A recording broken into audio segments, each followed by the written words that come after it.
Karena pemberitaan yang cukup menyudutkan, Yes. menyudutkan aku. Itu berita dalam satu hari itu lumayan, bukan lumayan, besar sekali. Besar dampaknya sekali. sangat besar buat aku dan juga keluarga sebenarnya. Sempat ada teror ke istri juga. Waduh. Gitu. Iya, makanya ya aku nggak perlu detail lah. Intinya Iya. istri sempat shock lah, sempat drop juga Iya, sebenarnya. Kalau Mas Anang juga ingat, cover albumnya The Massive, 3 album itu nggak pernah ada kepalanya, Mas. Itu ada filosofinya. Kenapa? Karena kita pengen dikenal karena karyanya, bukan karena siapa orangnya. Aku kan selalu nge-follow Mas Anang juga. Aku udah lama follow Mas Anang, tapi baru di-follow Tadi. Gak keterlaluan. Itu Anang keterlaluan. Anak mana sih?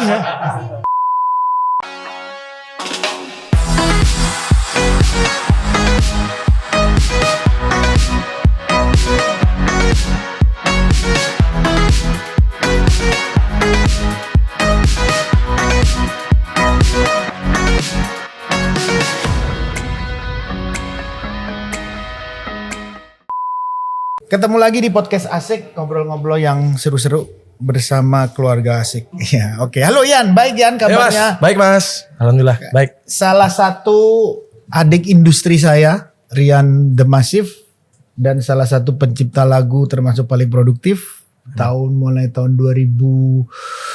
Kamu itu seingatku albumnya kamu 2006. 2008. 2008 ya? 2007 ada kompilasi, 2008 album pertama. Oh, album pertamanya 2008. 2008. Justru. Dan Ya. itu kamu habis itu aktif The Massive merajai chart lagu Indonesia. Sampai Amin. di tahun 2014. Ya. Sampai 2014 kamu merajai chart lagu Indonesia. Ya, padahal 2016 saya bikin album lagi, 2019 bikin album lagi sebenarnya. Oh gitu? Iya. Jadi sebenarnya masih terus aktif minimal. aktif? Iya, minimal 2 tahun sekali kita bikin album sih dari 2008. 2008? Iya. Jadi, Ya, tapi diselingin sama bikin lagu-lagu untuk orang lain. oh, oke. Kayak tahun ini aku bentar lagi nih lagu baru Teh Ocha aku yang bikin juga. Wow, Ya. masih aktif ya? Ya, berkarya terus. Publishingnya siapa kamu? Masih musika. Masih musika? Jadi Masih musika. record label masih musika? Masih musika? Sampai album 8. Kan sekarang udah album 7, Ya. album 8, setelah itu selesai. Oh, jadi sampai kontrak album 8 dengan musika? Ya. Publishing juga tetap musika? Publishing, Atau akan... tergantung, nanti kita tinggal ngobrol sama Ibu Ajin. Soalnya aku ngelihat Rian salah satu seniman muda yang juga memikirkan bagaimana industri musik. Ya. Kamu aktif juga bicara tentang bajakan, bicara tentang royalti, bagaimana kelangsungan industri musik Indonesia, bagaimana profesi seniman. Ya. Kamu sangat aktif di situ, kelihatan banget. Ya, apa pengalamanmu selama menjadi seniman industri musik Indonesia? Ya. Ya, kebetulan aku juga jadi salah satu BOD-nya Wami juga saat ini. Wow. Jadi memang apa ya, buat saya musisi itu nggak cuma hanya berkarya. Kalau bisa dia juga tahu sampai dalam bagaimana isi kontrak, bagaimana royalti yang harus diterima. Karena kan ya aku belajar dari Mas Anang sih sebenarnya. Mas Anang tuh sebenarnya udah dari dulu udah concern sama hal ini kan. Dan ya paling tidak harus ada musisi-musisi yang memang tidak hanya berkarya, tapi dia juga mikirin bagaimana bisnis di industrinya. Ya. Seru. Kalau aku ngelihat juga pemberitaan-pemberitaanmu akhir hari ini. Ada yang seru itu apa sih sebetulnya ya? Yang seru yang mana Mas? Kalau aku tuh pengennya sebenarnya beritanya tentang yang pasti kan aku sebagai musisi kan pengen dikenal sebagai musisi yang dikenal karena karya. Karena karya. Ya, Oke, tapi ketika ada masalah seperti ini sebenarnya ya mungkin ini adalah bagian dari perjalananku juga. Kemarin ya aku dituduh lah untuk melakukan satu hal yang sebenarnya tidak aku lakukan. Dan akhirnya karena pemberitaan yang cukup menyudutkan, menyudutkan aku, itu berita dalam satu hari itu lumayan, bukan lumayan, besar sekali. Dampaknya sangat besar buat aku dan juga keluarga sebenarnya. Karena di sini mungkin kalau aku sebagai laki-laki mungkin bisa lebih kuat ya. Tapi ketika ada tuduhan seperti itu yang tidak aku lakukan dan menjadi besar, dan media memberitakan tanpa tahu kebenarannya, itu jujur aku sedih. Karena apa? Ya aku sama teman-teman media kan dekat juga gitu. Tapi kenapa ketika aku lagi begitu dan belum tentu benar, diberitain sangat menyudutkan, terus nggak bertabayun dulu ke kamu gitu? Nggak ada konfirmasi dulu. Konfirmasi ya. Terus dampaknya adalah ke anak dan istri sebenarnya. Anakku udah umur 8 tahun. Anaknya berapa sekarang Rian? Anakku 2. Oke. Yang pertama 8 tahun, yang kedua 3 tahun. 3 tahun. Jadi yang anakku yang pertama kan dia sudah ngerti. Dia bisa, dia suka ngeliat YouTube, dia suka ngeliat berita, dia bisa lihat internet dan lain-lain. Itu jujur aku sedih banget gitu dengan dengar pemberitaan seperti itu karena sangat menyudutkan dan dengan judul-judul yang judulnya memang serem-serem ya. Serem-serem lah gitu. Wah, ngajak apalah. Iya. Serem lah pokoknya. Serem banget. Aku menurut aku itu agak kurang adil buat aku gitu. Makanya aku coba bersabar dulu. 1 hari aku diam sama sekali, tidak ngomong. Tidak menanggapin sama sekali. Oke. Sambil aku juga berkomunikasi dengan beliau yang menuduh itu. Yang menuduh, oke. Aku bilang. Gimana itu? Ya, jadi awalnya beliau mengajak aku untuk bertemu di satu tempat. Yes. Di public place di sekitar Tangerang. Oke. Aku menyanggupi, tapi aku punya syarat. Syaratnya adalah aku harus bawa 1 orang. Oh, bagus. Asisten. Sebagai saksi juga ya. Sebagai saksi. Ada, sebagai saksi. Tapi beliau tidak mengizinkan dan akhirnya aku tidak balas lagi. Setelah itu aku membalas dengan mengundang. Jadi gantian. Kamu undang sekarang? Gantian aku yang undang. Oke. Saya bilang tulisan Anda sudah sangat menyudutkan tidak saya. Nyaman. Tolong buktikan apa yang Anda bilang. Bagus. Terus ini sudah masuk ke fitnah dan pencemaran nama baik. Yes. Mari kita duduk, kita bertemu di Polda Metro Jaya. Saya bilang gitu. Oh gitu? Iya. Itu kapan itu kamu Itu saya ngajak mediasi loh, maksudnya. Ya pas hari itu, malamnya. Jadi siang itu sudah heboh, malamnya aku udah ngechat seperti itu bahwa ini sudah. Berarti kamu juga sudah agresif untuk bagaimana menyelesaikan secara baik-baik berita ini. Iya, secara baik-baik karena karena aku kenal sama almarhum. Jadi kan Denny Sakri ya. Denny Sakri kebetulan sejarawan musik. Yang dipakai akunnya tuh yang dipakai adalah akunnya almarhum Denny Sakri. Oh. Gitu. Jadi tapi aku tahu siapa yang mengoperate itu. Ya, jadi aku sudah sengaja untuk ngajak ketemu untuk mediasi sebenarnya untuk berbicara baik-baik sebenarnya karena satu aku kenal sama keluarganya tuh kenal semua. Oh, istrinya Mas Denny kenal, anak-anaknya semua kenal. Okay. Makanya kita pengen ngobrol baik-baik tapi ternyata semakin menjadi-jadi, semakin di Twitter makin melebar lah, maksudnya membahas hal-hal yang sudah di luar konteks lah gitu ya. Jadi akhirnya aku jam 2 siang ngundang beliau, ternyata tidak hadir. Itu wartawan udah nunggu dari pagi ternyata. Udah tahu ternyata aku di situ.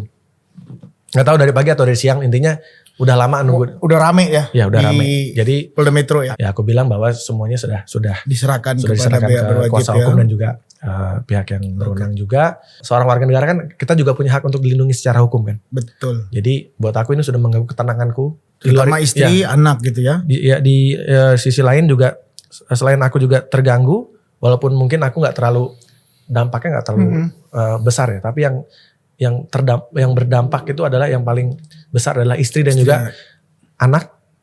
Anak sempat nanya juga, aku ya namanya anak udah pasti. Kita harus jawab dong. Pasti. Terus mamaku juga. Oh, masih ada ya mama ya? Mama, alhamdulillah masih ada. Masih ada. Mama kalau papa agak santai karena kan namanya kalau cowok kan biasa ya. Tapi namanya mama itu kan ibu itu kan pasti ada kekhawatiran sama anaknya gitu. Yes, betul. Ya, aku cuma minta doa aja dari mama. Aku cuma bilang, "Ma, minta maaf ya Ma kalau ada salah. Doain anakmu ya Ma ya." Oke. Ya Nak, kamu hati-hati gitu. Tolong diperbaiki, nama baikmu harus diperbaiki itu. Yang ya orang aku nggak ngelakuin apa-apa. Aku nggak ngelakuin apa-apa. Waktu itu gitu. Ceritanya asal muasal sampai berita itu muncul. Ya. Iya. Asal muasalnya apa sih? Oke, kamu bertemu, sebenarnya nggak pernah ada pertemuan yang private itu nggak pernah ada gitu. Jadi hanya ya kita komunikasi karena kenal sama anaknya almarhum kan. Ya, Denny Sakri itu mungkin buat teman-teman yang belum tahu Mas Denny Sakri. Mas Denny Sakri adalah yang menulis sejarah 100 tahun industri musik Indonesia. Aku juga sama beliau dekat sekali sama almarhum.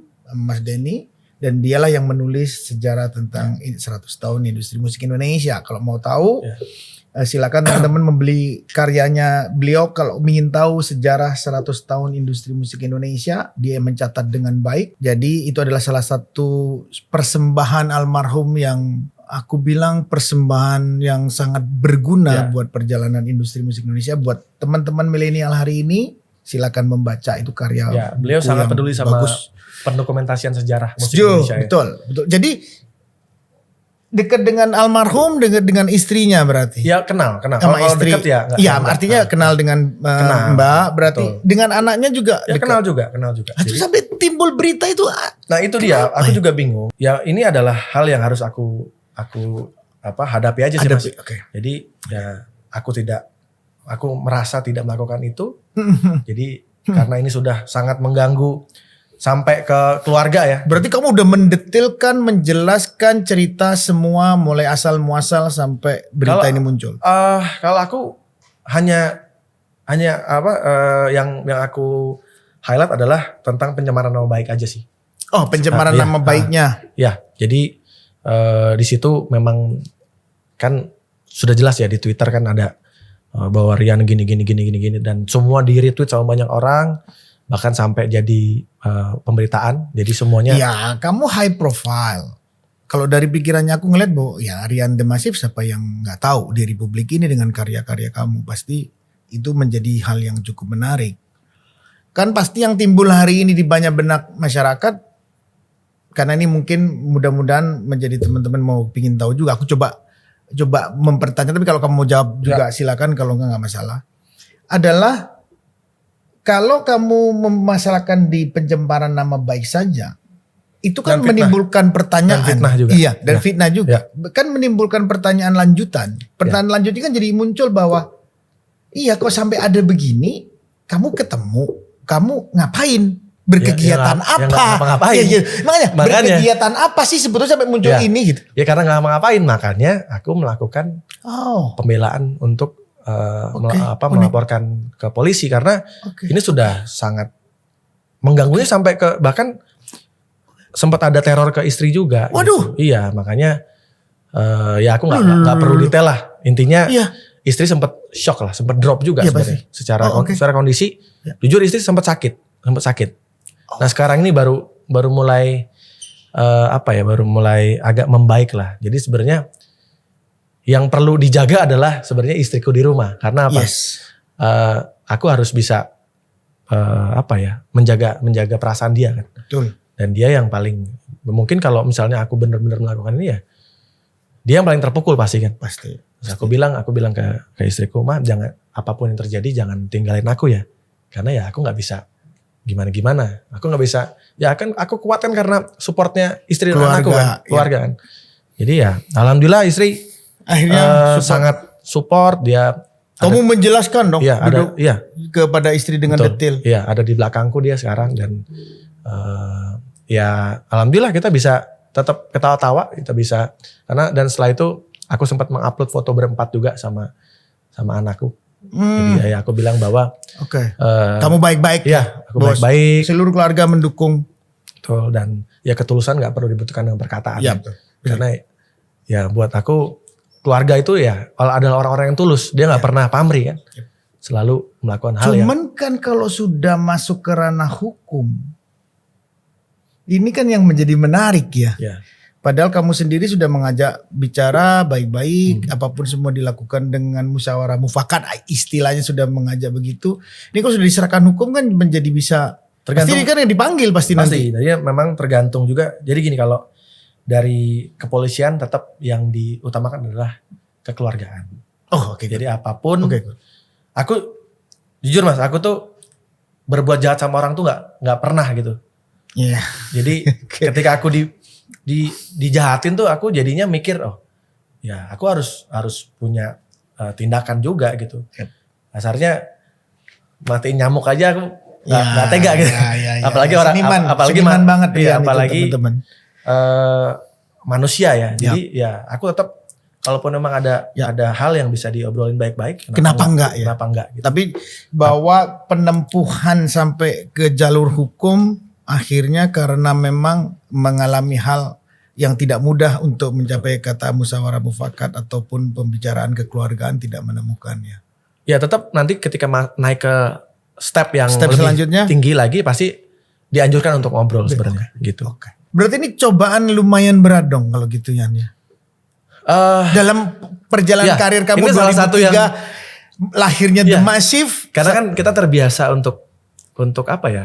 Ya orang tuh kenal The Massive karena karyanya gitu, bukan karena hal-hal yang kontroversi ya. Bahkan kalau Mas Anang juga ingat cover albumnya The Massive, 3 album itu nggak pernah ada kepalanya Mas, nggak pernah ada mukanya. Itu ada filosofinya. Kenapa? Karena kita pengen dikenal karena karyanya, bukan karena siapa orangnya. Jadi Rian itu besarnya tidak gara-gara gosip-gosip dan seterusnya. Dia hanya berkarya dan berkarya. Bahkan saat menikah pun juga kita kan aku nggak terlalu show off gitu loh. Maksudnya betul. Kayak dulu juga misalnya aku pernah pacaran sama siapa juga orang nggak ada yang tahu gitu. Iya. Karena aku emang nggak suka sama hal-hal yang privacy itu diumbar. Jadi diumbar nggak mau. Ini salah satu seniman yang berbeda. Ya, ini salah satu seniman lagi yang memiliki pandangan berbeda terhadap profesi dia sebagai seorang yang high profile di dalam industri entertainment sebetulnya. Soalnya menarik dari ucapan Rian tadi, di dalam perjalanan kamu berkarir di dunia entertainment sekarang aku bilang bahwa kamu ada besar di dalam wadah entertainment gitu ya. Aku sangat melihat setelah aku ngelihat Instagram kamu juga nggak nyampe 1 juta, malah masih 451-an follower gitu ya. Kamu sangat kayak tidak aware terhadap perkembangan entertainment dunia yang sudah sedemikian rupa ada di mana-mana hari ini untuk bagaimana kita menjaga eksistensi. Gimana sebetulnya yang dilakukan Rian di luar musik? Sebenarnya aku jujur baru belajar Mas. Aku tuh aktif Instagram tuh mungkin baru 2 tahun ini. Kenapa? Dulu kenapa? Waktu semua orang nyanyiin lagu. Aku bahkan pernah gak punya sosmed sama sekali Mas. Jangan itu kan? Ya. Aku pernah gak punya sosmed sama sekali itu aku pernah. Kenapa ya? Alergi kamu? Enggak, karena aku jujur aku gak pengen tuh orang tahu apa yang aku lakukan sebenarnya. Cukup karya aku aja. Tapi ternyata memang di era sekarang kan memang mau gak mau kita harus punya sosial media. Yes. Jadi akhirnya aku pelan-pelan untuk ngebangun ini. Gitu. Ngebangun sekarang. Ya mungkin agak telat tapi gak ada kata terlambat daripada enggak kan. Enggak sama sekali kan. Yes. Jadi ya sekarang ini aku udah mulai bikin. Jadi Rian hari ini mulai mencoba membuka dari paradigma yang lama, cara lama terhadap entertainment bisnis ini, bahwa kamu adalah seorang yang high profile. Kamu sangat high profile sebagai seorang penyanyi, sebagai pencipta lagu. Kamu itu sangat tinggi di kedudukannya dengan karya-karya itu. Karena pasti kalau pengalamannya aku orang kepingin tahu apa sih setiap harinya Anang itu. Kok bisa Anang tuh nyiptain lagu ini, dia berkarya ini, berkarya itu, dan seterusnya. Karena ternyata banyak orang yang bertanya, ya sharing kehidupan kamu itu penting untuk orang lain ingin tahu. Nah aku tuh belum siap masih gitu-gitu. Aku harus banyak belajar sama Mas Anang nih kalau soal gini-gini. Nah udah gitu istriku tuh orang di balik layar juga. Nah iya kan istri dulu di TV kan. Di TV kan. Dia juga orang balik layar, dia gak pernah mau kelihatan. Jadi memang kita tuh nyaman banget sama seperti itu gitu loh. Dengan bahkan tuh aku masih sering kayak misalnya naik angkot gitu. Nyobain aja. Sama, aku juga seneng begitu Yan. Cuma Yan. Gak tahu saya seneng aja gitu Mas. Orang gak tahu kita tuh seneng. Tapi kan ini mungkin kita sharing ya. Aku ngelihat pengalaman-pengalaman ataupun problematika dari teman-teman di industri musik maupun ada di industri yang lain. Artinya dalam tatanan entertainment bisnis ya. Bahwa hidup kita itu kan memang high profile. Karena memang semua orang tahu. Akhirnya kepingin tahu dan seterusnya. Wah, kita kemana-mana gak pernah minta red carpet, dikasih red carpet. Artinya kan itu gak bisa tidak dengan nama besar tersebut. Iya kan? Ini kan yang menggoda kita atau menimbulkan tuntutan yang akan lahir dari keinginan. Yaitu bahwa ya gue harus steady terus. Steady banyak gitu ya. Baik financial, baik karya terus-terus. Dan karena kamu high profile. Nah disitulah yang dulu kalau dari aku ya. Kenapa aku harus bisa terus berkarya. Berkarya itu bebas aja. Mau berkarya apa yang penting bisa bermanfaat buat orang lain, tujuannya baik buat orang lain. Akhirnya berkarya terus baik di. Ya sekarang aku banyak lah yang aku kerjain ya, kayak di YouTube, kayak dimanapun aku kerjain. Dulu awal-awalnya aku sama. Seniman banget lah ya. Iya, kan lu tahu hidupnya cuma 24 jam di studio gitu ya. Iya. Aku bisa berminggu-minggu di studio cuma ngarang lagu, bikin musik dan seterusnya. Gak pernah mau tahu dunia luar. Akhirnya aku membuka diri karena itu tadi. Jadi sekarang kalau dibilang Rian mulai membuka diri dong. Sedang belajar. Salah satunya orang yang menjadi mentorku sebenarnya walaupun kita jarang ngobrol ya Mas Anang. Aku kan selalu nge-follow Mas Anang juga. Aku udah lama follow Mas Anang. Tapi baru di-follow tadi. Ini namanya adalah waduh. Nggak keterlaluan. Itu Anang keterlaluan anak mana sih? Gila loh. Baru Anang keterlaluan anak mana baru 20 Anang menit nih? yang lalu loh. Iya maaf ya. Gua minta maaf. Aku udah follow dari 2 tahun lalu loh Mas. Sorry. Pas mau podcast baru follow. Iya. Ih, dosa banget sih Nang. Mas Anang nih man tuh. Lihat nih. Dosa banget. 54 menit yang lalu. 54 menit yang lalu. Baru ini gue disekak begini. Aku udah kenal Mas Anang dari Tapi bener 10 tahun lalu loh Mas. 10 tahun lalu. Karena Baru nge-follow baru 54 menit. jujur ya, Ike mau cerita ya. Awal aku tahu Rian The Massive. Ini aku harus buka juga. Siap. Jadi waktu Bu Acin membuat program yang itu. Oke. Aku terus terang didengerin lagu itu. Lagu kamu pertama itu. Yang cinta yang membunuhku berarti ya. Satu hari dengerin. Nang lagu ini keren. Beneran ini. Siapa ini? Harus dengerin dulu. Lu gak boleh tahu siapa dia. Oke, aku dengerin. Aku cuma bilang. Aku bilang. Kenapa Nang? Kok lu ngumpet? Apa mengumpat gitu. Yeah. Lagu ini enak. Enak banget. Licknya banyak. Terus liriknya aku bilang. Dia bisa membuat lirik itu seperti itu. Aku bilang ini kesempatannya tinggi. Yeah. Lagu ini.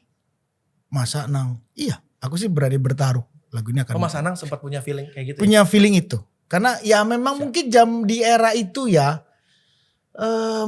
Sesama record label ya aku memang hampir semua temen lah record label. Ya record label di Indonesia itu sama aku ya Tom and Jerry lah. Aku tuh kadang-kadang ngelawan mereka. Berseberangan pikiran dengan mereka. Tapi memang bersahabat. Ya. Akhirnya ya kayak begitu. Aku bilang bahwa ini program bagus banget. Dan aku pasti kamu buatin ini pasti lahir superstar baru. Aku yang ngomong tuh. Ternyata kejadian. Habis itu aku denger lagi. Lagu yang Jangan Menyerah. Ya, itu album kedua. Jangan menyerah. Aku bilang. Ini pikirannya anak ini ngapain ya? Pada saat dia membuat karya tersebut. Kenapa? Behind the scene dari sebuah karya. Itu harus diceritakan. Ya. Ya. Kenapa? Karena hidup saya susah Mas. Makanya saya bikin lagu itu. Enggak, kamu itu kan apa ya, aku bilang di album yang pertama kamu anak jalanan sama aku anak jalanan. Ngamen juga. Yang ngamen juga. Kamu susah lah hidupnya sampai membuat cerita itu. Itu harus di-sharing sama orang yang supaya gak ngelihat itu Rian tuh gini-gini apa enak hidupnya. Kan dia gak tahu gimana susahnya prosesnya kamu. kan gak tahu. Gimana kayak aku dulu tiap hari cuman makan mie instan sekali untuk tahan. Kenapa makan mie instan dulu aku waktu di Potlot. Ini menarik. Yeah. Kalau makan di luar mie instan, jam berapa lapar lagi? Kalau mie instan kan tahan tuh. Yeah. Sampai malam lagi gak apa-apa. Itu aku makan itu. Itu hampir setengah tahun lebih aku makan itu. Makanya aku bilang sampai bikin lagu Jangan Menyerah. Aku masih kepingin bertanya. Mungkin masih banyak orang yang mau tahu. Pikiranmu apa sih waktu bikin lagu itu? Jadi album orang gak banyak tahu. Album pertama The Massive itu meledak kan Mas ya? Sangat meledak. Okay. Bukan meledak. Sangat meledak. Bukan just meledak. Sangat meledak. Saya itu ke airport itu pakainya sendal jepit. Saya gak bisa beli. Kan udah so banyak. Royalty udah dapat duit. Ketahan. Jadi kita tuh sempat punya masalah sama manajer yang lama. Oh, masalah klasik lagi ya. Hampir setahun lebih kita tuh ketahan uangnya. Jadi ya aku tuh karena takut sepatuku rusak kan. Jadi akhirnya ya disimpan, ditaruh di koper. Jadi aku kalau ke bandara ya dengan apa ya pakai sendal jepit itu ya, yang karena murah kan sendal jepit kan. Itu hampir setahun itu jujur aku nggak dapat duit sama sekali dalam hampir setahun lebih. Dan aku bertahan hidup itu kadang-kadang suka minta Bu Acin, Bu, saya nggak punya duit Bu. Mirip gua juga lu ya. Waktu itu. Sama, aku sama punya Pandi pulsa. sama. Pernah ada Udah satu punya biarkanlah tetap aja ngutang sama dia tiap ada satu bulan. momen Mas, waktu itu saya dapat SMS dari Ariel kan. Nggak bisa balas Mas, nggak punya pulsa. Waktu album pertama tuh. Album pertama Semeledak itu masih begitu. Nah tahun 2009 pertengahan ada satu momen aku main di rumah sakit kanker. Oke. Ya di situ The Massive manggung. Pada hafal semua, anak-anak kecil tuh pada hafal semua. Tapi ada satu anak yang menarik perhatianku saat itu. Dia ada di kursi roda dan kebanyakan yang nonton itu adalah anak-anak yang baru kemo, baru selesai kemo. Wow. Dia nyanyi dengan penuh semangat gitu. Waktu itu kita masih susah tuh. Aku rumah masih ngontrak di dalam gang kecil itu kan. Yang katanya bocor-bocor itu. Bocor-bocor itu yang gak ada atapnya itu kan. Yang gak ada ininya nih, yang langsung genteng. Langsung genteng. Ya, oke. Jadi kalau bocor langsung. Nah itu ada satu anak itu yang menarik perhatianku. Dia sudah diamputasi. Dan dokter bilang, ini paling lama 4 bulan lagi. Umurnya dia? Iya. Namanya Restu. Nah Restu ini baru akhir 2020 kemarin meninggal. Baru akhir 2020 kemarin meninggal. Setelah di tahun 2009 pernah divonis. 10 tahun akhirnya bertemu. Pernah divonis. Bertahan. Ya, divonis 2009 4 bulan lagi meninggal. Tapi di situ aku melihat semangatnya dia melebihi orang-orang yang sehat Mas. Oke. Semangat dia nyanyi lagu di antara kalian waktu itu kan lagi hits semua kan. Satu album itu kan semuanya meledak kan. Semua Di album album itu kamu kan. pertama itu. Ya. Wah itu hafal dia tanpa kata dia nyanyi. Dengan penuh semangat. Pulang dari acara itu, aku tuh kayak ketampar Mas. Gila ya, ini orang udah mengalami ini sudah divonis begitu. Udah mengalami cobaan paling berat. Karena tahu umurnya. Iya. Sebagai manusia tuh ini orang udah dicoba sama Tuhan tuh berat banget itu. Oke. Aku masih bisa manggung kemana-mana, masih bisa makan gratis kan diundang manggung kan. Walaupun kita gak dapat duit, tapi kan kita bisa makan gratis, bisa ke Indonesia, bisa jalan-jalan. Betul. Gue masih ngeluh ya, walaupun memang duit gue ketahan sih, tapi kok gue masih ada ngeluhnya ya. Gue harusnya malu nih sama anak ini. Dia aja yang hidupnya udah divonis, tapi masih semangat. Wah, semangat banget. Muka anak ini aku kebayang terus Mas. Oke. Hujan-hujan, kebetulan pas lagi hujan, nyampe rumah tuh hujan. Oke. Bocor genteng. Tapi entah kenapa aku nggak langsung ngambil ember saat itu. Kan biasanya kalau bocor kan betul. ambil ember biar nggak ini kan. Entah kenapa langsung ngambil gitar. Duduk di dalam kamar. Tiba-tiba aja langsung keluar. Jangan menyerah. Tak ada manusia yang terlahir sempurna. Jangan kau sesali segala yang telah terjadi. Kita pasti pernah dapatkan cobaan yang berat. Seakan hidup ini tak ada artinya lagi. Itu ngalir bener-bener. Aku bikin lagu itu 5 menit. Notasi dan lirik. Aku merinding loh. Notasi dan lirik itu jadi langsung. Jadi bener-bener yang berbarengan. Orang pertama yang aku telepon adalah Rama, gitarisku. Oke. The Massive. Ram, gue dapat lagu. Ayo kita rekam. Rekam. Besoknya kasih buacin. Rian ini bagus sekali lagunya. Cepetan rekaman, dan masih demo kan. Langsung rekam aja. Nah taunya dirilis lah lagu itu. Pas ada bom JW Marriott. Betul. Yang di Kuningan. Ya. Jadi kayak memang udah momen aja gitu. Ya, sebelum itu pas itu. Ya, jadi lagu itu sudah happening sebelum bulan puasa. Yep. Nah setelah lagu itu, aku merinding lagi.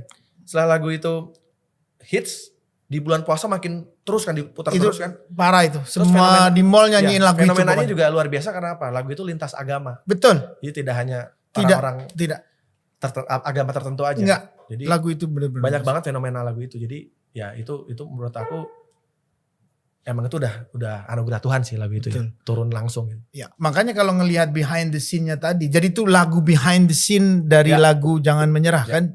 Wow. Langsung dapat musik. Nah, aslinya liriknya yang bukan Jangan Nyerah Mas. Don't give up awalnya bahasa Inggris. Nah Bu Acin bilang gini. Nanti orang-orang yang ada di daerah-daerah yang gak bisa bahasa Inggris gak ngerti. Tapi kamu gak bikin versi Inggrisnya? Enggak. Kenapa?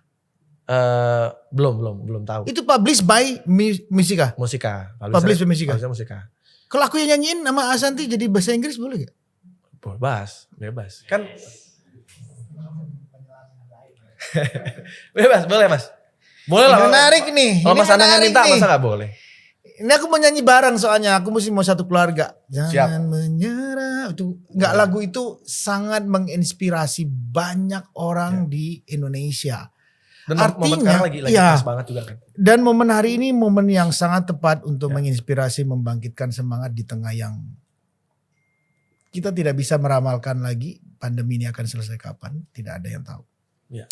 Hanya berharap saja. Mungkin lagu itu akan bisa membangkitkan semangat lah. Karena buat aku tadi kamu nyanyi sebentar aja yang tadi itu memang real. Ya seniman tuh punya lick ya. Seniman tuh punya lick tuh artinya gini. Di dalam mengamati sesuatu kejadian maupun cerita apapun, bahwa pada saat kita, wah ini sih benar. Bahwa ini cerita yang benar. Ini cerita yang gak main-main. Makanya gue rasakan tadi lagu itu aku merinding. Karena persis seperti aku dengerin lagu itu selalu, bahwa lagu ini kenapa bisa begini ya. Magis banget gitu lagu itu. Punya aku daya juga magis. sampai sekarang masih bingung juga Mas. Gak pernah tahu juga kenapa bisa bikin lagu. Ya itulah pencipta lagu itu meneruskan ilham dari Tuhan. Aku percaya karena salah satu ritualku sebenarnya gitu Mas. Sebenarnya setiap aku bikin lagu tuh aku selalu minta sama yang Oke. Aku pernah dengar pencipta lagu begini yang legend adalah, sebentar. Yang begini adalah kalau nggak salah ya, ini almarhum Dian Pramana Putra. Oh iya, itu idola saya juga. Itu nggak tahu peristiwa yang mana aku pernah dengar cerita itu, bahwa dia itu setiap menciptakan lagu melakukan ritual itu. Ya aku minta dikasih lirik yang bagus, minta dikasih notasi yang bagus, karena kan bukan kita kan. Bukan, bahwa pencipta lagu itu hanya mengcapture sebuah kejadian dan meneruskan pemberian dan kita meramu saja. Jadi sebetulnya dibilang bukan penciptaan sih. Memang meneruskan ilham sebetulnya. Bahwa itu memang murni dari yang kuasa. Dititipkan kita ramu. Saya percaya itu Mas, saya percaya. Bahwa ini hanya meneruskan saja. Kalau boleh tanya, karena pasti kalau aku lihat Rian baru mulai membuka diri dalam dunia entertainment luas ke sosial media dan seterusnya baru hari ini. Mungkin ini pertanyaan yang cukup privat ya. Tapi orang mau tahu lah pasti. Ya. Kalau aku bertanya, penghasilan kamu seberapa besar dari situ? Ya alhamdulillah karena memang hampir 90%, 99% ya. Lagu-lagu The Massive kan aku yang bikin juga. Jadi ditambah juga aku membuat beberapa lagu-lagu untuk orang lain. Menciptakan buat. Sempat bikin untuk Afgan, terus untuk Noah juga yang hidup untuk memati tanpamu. Oh itu lagu kamu ya? Terus itu lirik aku yang bikin juga. Terus yang Jangan Hilangkan Dia, yang Rosa yang jadi soundtrack film. Terus Afgan juga aku dengan dia aku juga sempat bikin. Terus kemarin Asian Games juga yang Bright as the Sun juga. Kamu yang bikin? Aku yang nulis juga. Jadi ya alhamdulillah lah Mas, itu bisa menyelamatkan kehidupan saya selama ini. Rian The Massive mulai 2009 sampai di 2020 baru membuka diri untuk macam-macam di 2019-2020. Sebelum itu kamu benar pure penghasilannya cuma dari music. Ya, jadi aku sekarang akhirnya mencoba untuk punya usaha-usaha yang lain juga gitu. Aku punya. Kapan? Punya usaha apa kamu sekarang? Aku ada bengkel sepeda. Enggak ada kuliner, ada kuliner. Wow. Kuliner, bikin apa kamu? Ada namanya Tiktos. Tiktos itu udah 22 outlet juga alhamdulillah. 22 outlet. Ya. Itu jualan apa? Jualan apa? Roti. Sayang nanti. Kenapa enggak lu kirim kita makanya sih? Makanya ntar aku kirim. Kamu kirim. Nah, kan? Coba. Kalau aku kan cuma masalah Instagram kan. Ini kan makanan kan. Aku jualan makanan juga. Tapi tipenya beda sama ini. Itu bukan masalah beda tipe. Tapi masalah kita satu korp sebagai seorang seniman pencipta lagu bareng. Kenapa Mas? Gue ini gimana Mas gitu. Enak gak? Kirimlah. Kirim Mas. Kita akan bantu pasti. Siap. Aku kirim. Aku kirim. Malah kita kan diskusi musik pasti berjalan. Diskusi bisnis kue. Aku kan bisa tukar pikiran sama kamu. Bisnis kueku ke depan mau bagaimana kamu sampai punya 22. Lumiere hari ini cuma 1 di Pondok Indah doang. Tapi kan penghasilannya luar biasa. Belum. Ya makanya aku mau diskusi sama kamu. Siap. Ngembangannya gimana bareng-bareng. Kalau aku memang kita membuka franchise juga. Terus franchise-nya juga gak mahal. Jadi memang konsepnya tuh lebih kayak kontainer yang kecil-kecil Betul. gitu Mas. Jadi kamu sekarang merambah ke makanan punya 22 outlet. Ya. Namanya Tiktos. Sekarang aku lagi membangun satu ayam juga. Wow, oke. Udah lagi dibikin konsepnya. Udah mau jadi sih. Gitu. Ya. Memang mau sendiri. Aku bersama partner juga. Partnernya siapa? Ada temanku. Ada temenmu. Kalau misalnya kamu tak ajak partneran sama aku mau gak? Wih langsung loh. Gila ya. Langsung loh. Kita ngobrol nanti. Rian ini orangnya asik guys. Jadi orangnya kayak begini kan orang taunya Rian orangnya diem. Ya, kayak gini orangnya ternyata kan. Seru dia orangnya. Jadi ayam juga sekarang lagi bisnis? Ya. Namanya Ayam Forever. Ayam Forever. Ya, Mantap. Udah bentar lagi selesai konsepnya. Jadi punya semangat baru di bisnis makanan. Ya, ada. Apa yang men-trigger kamu? Yang men-trigger kamu tahu-tahu aku jual makanan gak malu pencipta lagu. Aku sering pernah ditanyain, sekarang malah aku ditanyain, "Nang sekarang profesimu apa Nang?" "Jualan kue." "Hah? Emang iya?" aku bilang. "Coba, gua ngarang lagu ada gak?"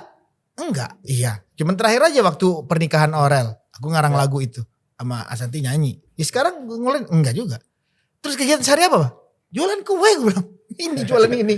Gue bilang jualan Lumiar, gue bilang. Enak, saya baru nyobain dikit. Ya ini jualan Lumiar, ini jualan mainstreamnya aku sekarang jualan ini. Gitu. Jadi kalau ditanyain Anang sekarang penyanyi, bukan. Anang itu tukang jual kue.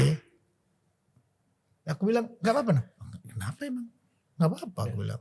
Aku jualan kue. Kemarin jualan ayam. Ayam masih jalan, masih ayam. Jadi hari ini serius makanan didukung sama keluarga. Ya, jadi sebenarnya dalam 2-3 tahun ini aku sempat membangun beberapa usaha. Oh, oke. Jadi justru aku malah punya manajemen konten kreator Mas. Wow. Makanya aku Gimana itu? Makanya aku pelan-pelan belajar juga. Jadi aku belajar dari teman-teman yang. Jadi aku tuh sekarang punya Maeli yang preman terkuat di bumi. Ya. Itu ada di aku juga. Yang YouTube. YouTube. Oh. Terus ada Jenda yang suka marah-marah itu kalau terima pertanyaan itu ada di manajemenku juga. Jadi si YouTuber ini kamu manage? Aku kelola. Itu channelnya punya siapa? Aku bikin perusahaan. Jadi perusahaan ini yang mengelola. Membawahi channel-channel tersebut. Jadi dalam 2 tahun ini alhamdulillah yang bikin aku selamat selama pandemi ya itu usaha-usaha ini gitu. Tuh guys. Tapi emang aku lagi belajar untuk bisa seperti mereka ini karena memang kan aku kan awalnya memang istilahnya bikin konten tuh malas banget Mas. Kelihatan dari muka lu. Tapi enggak aneh ya. Aku ngeliat keseharian kamu kayak gak mungkin bikin konten gitu. Itu dia. Kamu mungkin ya Yan. Tapi memang bikin konten sekarang. Akhirnya kemarin aku sempat terakhir itu aku bikin konten. Sebenarnya nggak apa ya, sederhana banget. Jadi ada orang DM ke aku, dia mau nikah.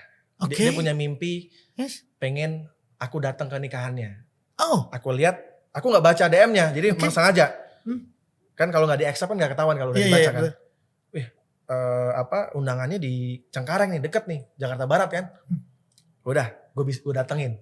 Oh, kamu datang? Iya, aku datang. Jadi, bener-bener nikahannya di gang. Iya. Sound system aja di pos ronda, Mas. Wah. Jadi aku datang ke situ, nyamar pakai topi. Ya, dia kaget, nangis karena memang nggak. Ya nggak expect dong. Iya, maksudnya dia hanya DM aku.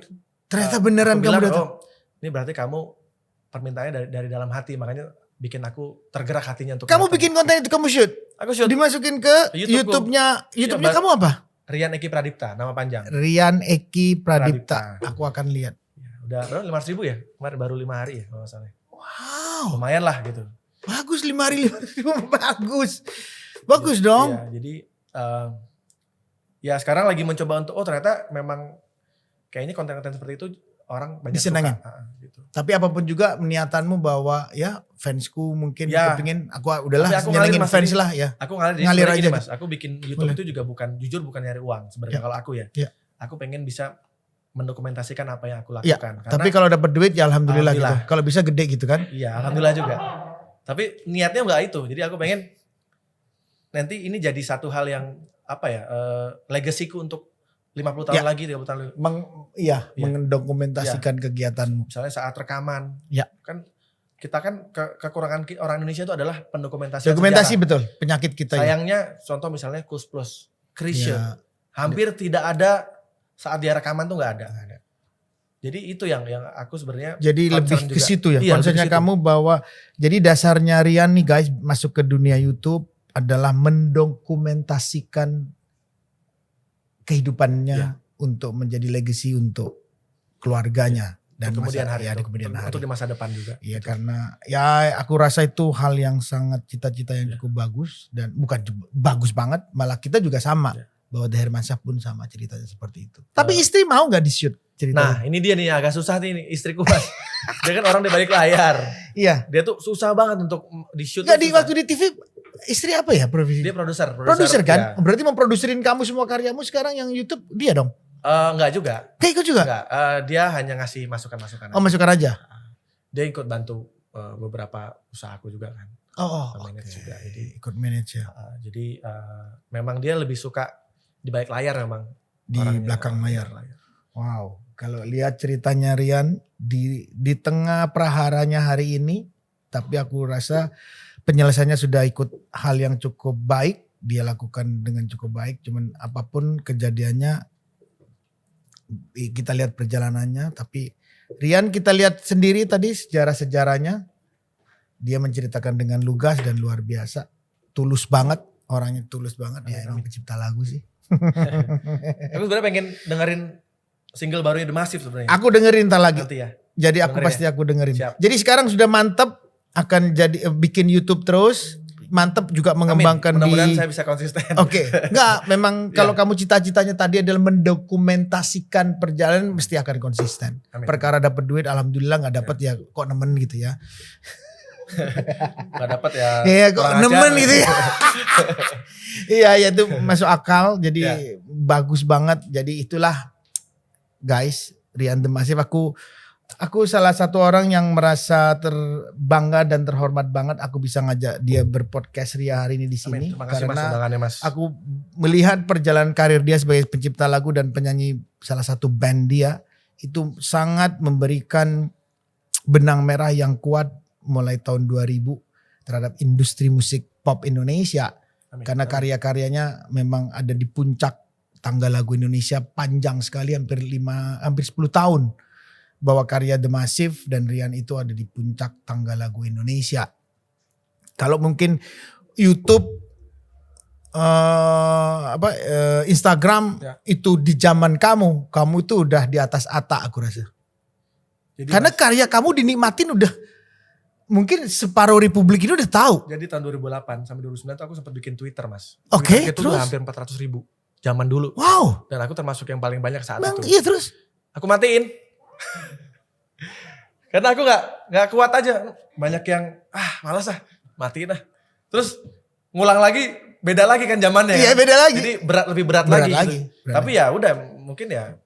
Tapi aku waktu itu bersyukur juga ketika aku tidak punya sosial media, aku benar-benar jadi manusia yang seutuhnya gitu saat itu ya. Tapi ketika akhirnya industri ini harus membuat aku ya mau nggak mau kita udah eranya seperti ini. Kita harus kasarnya kita harus sedikit mengeksploitasi kehidupan pribadi kita walaupun jujur aku juga nggak mau sebenarnya tapi ya mau nggak mau sekarang seperti itu. Tapi ya sekarang aku lagi mencoba untuk menikmati lah. Mencoba menikmati. Karena ya memang itu idealisme masing-masing tentang hal tersebut. Tapi kalau melihat seorang Rian yang sangat high profile di industri musik Indonesia, bahwa cerita di balik kesuksesan karya dan di balik kehidupan seorang Rian, itu pasti masyarakat mau tahu. Dan saat kamu share, pasti menginspirasi banyak orang. Dan di situ kamu amalnya akan besar. Jadi idealisme yang tadi ya itu hanya sebuah perjalanan dalam karir. Jadi sekali lagi Rian aku berterima kasih kamu hadir di sini. Akhirnya dapat banyak hal yang positif. Mudah-mudahan bisa menginspirasi teman-teman menghadapi prahara pun bagaimana dalam berkarya, bagaimana dalam bertahan hidup. Semua dijelaskan oleh Rian dan itulah Rian The Massive. Jadi mau tahu Rian ya harus subscribe, jangan lupa. Juga subscribe punyanya Rian Eki Pradipta. Ketemu lagi di podcast asing. Bye.